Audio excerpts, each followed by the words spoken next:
মা মা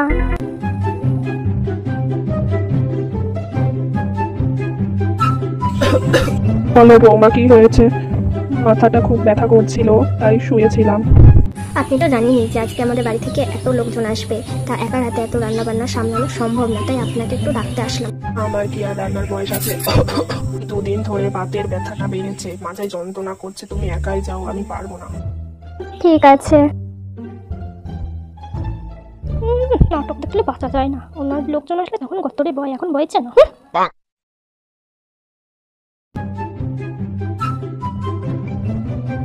ওরে শালার বউ, এখন শুয়েছিল আর এখন জামা কাপড় ভাঁজ করা হচ্ছে।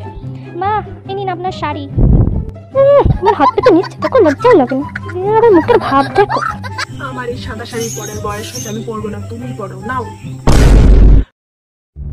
ও, এর বেলার বয়স হয়েছে। আর এতক্ষণ আমি রান্নার কথা বলছিলাম, তখন বয়স হয়ে গিয়েছিল, আর এখন বয়স হয়নি না, এখন তো কচি খুকি আছে। আপনার মনে যা বুদ্ধি হিরবুদ্ধি এরকম মানুষ দেখা যায় না। নিজের লোকজন আসলে ভালো, তখন গতরে বয় না।